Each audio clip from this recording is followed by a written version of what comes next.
harmonização legislativa desenvolvida no âmbito do projeto procurou especificamente, sob uma perspectiva integrada, quer de estudo comparado, quer de partilha de experiências, quer de benchmarking, quer de orientação metodológica, providenciada especificamente pelos orientadores deste trabalho, produzir um substrato normativo de consenso e recomendável para acolhimento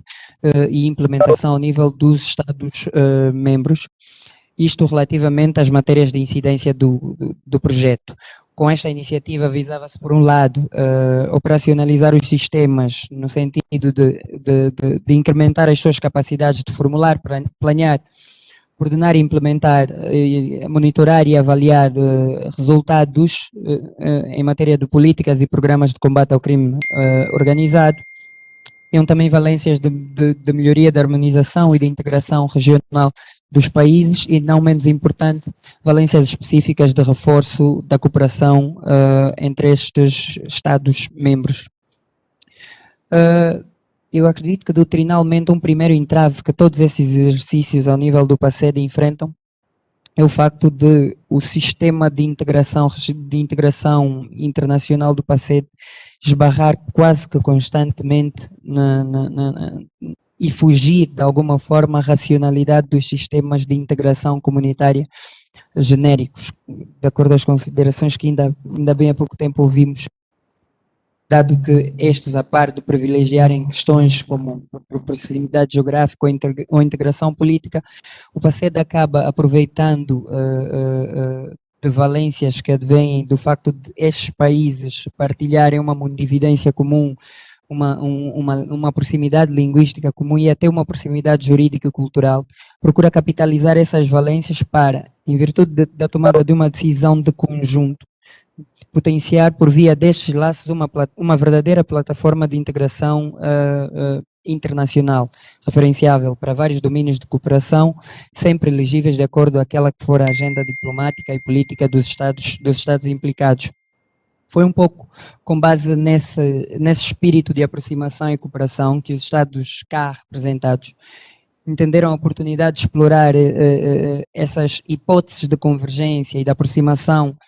de soluções normativas voltadas para a prevenção e combate ao crime organizado,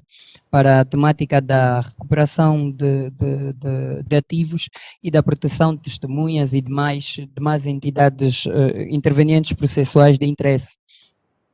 E sobre esse plano de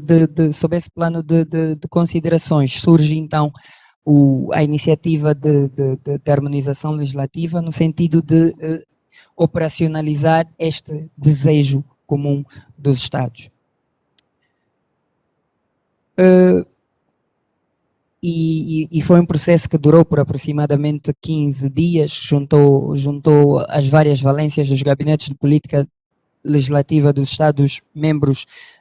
e não só, para uma oportunidade de discussão exaustiva das propostas, de oportunidades de harmonização, problematização dos entraves e constrangimentos que a generalidade dos Estados apresentavam relativamente a essas matérias, uma oportunidade de partilha de experiências e confronto de soluções adotadas ao nível dos vários Estados, para então, por via dessas, conseguirmos encontrar aquelas que são as melhores práticas, aquelas que são as opções mais recomendáveis para o exercício de consenso que se pretendia. E em virtude disso conseguimos concluir na altura esse trabalho com a adoção de propostas de regime harmonizado suficientemente relatoriadas para a percepção das intenções subjacentes ao desenho de cada uma destas reformas,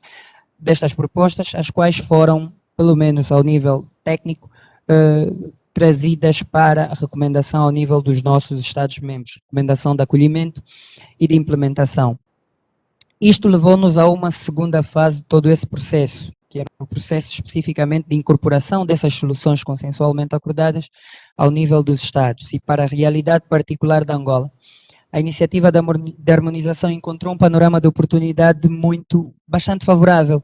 porque na altura esbarrou especificamente num momento de concretização de reformas profundas ao nível das matérias de eleição, do projeto. E é aqui que cruzamos as referências específicas dessa iniciativa com o processo de reforma da justiça em curso no país e continua sensivelmente até agora, sem prejuízo dos resultados já percebidos. A ideia de reforma da justiça é assumida por Angola como um objetivo de política e um objetivo de Estado, necessariamente, assumido ao mais alto nível em sede dos instrumentos diretores de política e materializado a vários níveis que vão desde o exercício de reforma legislativa, mas temos frente institucional, temos frente de desburocratização especificamente, frente de informatização de infraestruturas, no fundo todas essas valências acabam concorrendo para o exercício, para o objetivo macro que temos, que é de tornar a justiça mais eficiente, tornar a justiça mais próxima e mais adequada àquelas que são as pretensões do nosso sistema. Num processo, o processo de reforma da justiça remota sensivelmente 2002, 2003, se considerarmos o marco de criação da primeira Comissão da Reforma, e integra reformas robustas aos vários níveis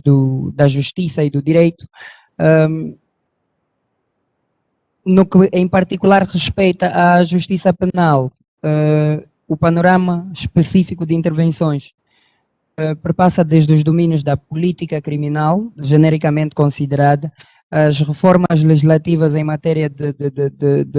criminalização de comportamentos e de dinamização do processo penal instituído, e isto não afasta, de facto, outras reformas setorialmente concorrentes que, combinadas, acabam concorrendo para o objetivo de potenciar o judiciário, o sistema de justiça genericamente considerado, com a inclusão das instituições auxiliares à administração da justiça. Portanto, em 2017 nós trouxemos para Angola o produto desse exercício de harmonização legislativa e encontrou especificamente essas iniciativas legislativas mais sonantes em matéria de reforma do direito penal em forja, e tivemos ali uma oportunidade soberana de levar essas questões à ponderação e sujeitá-las à opção de acolhimento. Felizmente tivemos sucessos nesse exercício e podemos com assertiva satisfação referir reflexos de incorporação das propostas decorrentes do regime harmonizado nos instrumentos mais sonantes da reforma penal que operacionalizamos. Eu citaria só alguns genéricos de referência, a lista é especificamente longa, eu citaria só alguns de referência para não exaustar-me no tempo, mas nós tivemos, por exemplo, notas concretas de incorporação de soluções decorrentes da harmonização legislativa ao nível dos dois grandes códigos de justiça penal, o Código Penal e o Código de Processo Penal, recentemente reformados e aprovados e publicados. Nós tivemos a incorporação desses elementos efetivamente no regime de prevenção e combate ao branqueamento de capitais, financiamento de terrorismo e agora com a frente de financiamento à proliferação de armas de destruição em massa, também recentemente aprovado. Nós tivemos uma aprovação específica de uma lei voltada para a proteção de vítimas, testemunhas e arguidos colaboradores, e nós tivemos ainda impactos dessa concretização, pese embora apanhou já a fase final do processo, mas tivemos ainda impactos dessa concretização ao nível do desenho da lei sobre prevenção e combate ao terrorismo, com a incorporação de alguns elementos. Estas são, se calhar, as que sofreram o impacto mais direto. A esse exercício de reforma necessariamente concorrem outras iniciativas desenvolvidas institucionalmente pelo Ministério e não só, que vão acrescendo ao sistema de justiça penal as várias valências em matéria de criminalização, em matéria de potenciação de instrumentos de utilidade para a investigação e persecução penal e outras iniciativas de relevo. Legislar, para nós, é sem sombra de dúvidas um passo determinante na consolidação dos objetivos políticos, jurídicos e judiciários definidos a esse nível. Sem prejuízo de reconhecermos com franqueza que ainda há um caminho a andar, existem N considerações de reforma ainda por operacionalizar, há que reconhecer os avanços substancialmente consideráveis já operacionalizados a esse nível. Entretanto, é cada vez mais forte o compromisso ou a convicção de que legislar é apenas o primeiro passo de todo esse processo. O verdadeiro desafio relativamente a concretização dos objetivos dessa iniciativa advém especificamente da implementação efetiva e qualificada dos instrumentos decorrentes desse processo global de reforma. E com essa se atinge efetivamente a maioridade, vamos chamá-la assim, maioridade de consolidação dos nossos sistemas de justiça para efeitos de combate ao crime organizado naqueles que são os domínios de eleição do PACED. Isto demanda, desde logo, esforços adicionais e regulares de capacitação e empoderamento das instituições e, mais forte do que isso, demanda uma frente muito qualificada de cooperação institucional, seja interna, entre as instituições internas, seja internacional. E, portanto, o alinhamento dessas exigências todas com os objetivos que temos definidos a nível macro do PACED e a nível micro, ao nível das várias atividades concretizadas em sede do projeto, são se calhar a prova inequívoca da importância da implementação do plano de atividades que desenhamos com o projeto, para a consolidação do Estado de Direito, quer ao nível de Angola, quer ao nível dos demais Estados PALOP e Timor-Leste. Não gostaria de terminar a minha apresentação sem estender especificamente a consideração ao esforço desenvolvido ao nível dos demais Estados PALOP e Timor-Leste, todos eles confrontados com a realidade paralela de reformas estruturais nestes domínios, muitas delas em curso, muitas em estado já avançado de concretização, outras efetivamente concretizadas, o que me faz especificamente crer que a convicção desenhada ao nível do projeto de harmonização legislativa de caminho conjunto, inicialmente técnico e que agora vai sendo absorvido pelas mais altas entidades de domínio da matéria, o caminho, essa perspectiva, essa convicção de caminho conjunto partilhada ao nível técnico acaba registando expressão, acaba se manifestando expressão de um compromisso maior, estadual até e soberano, de consolidação do Estado de Direito nos nossos Estados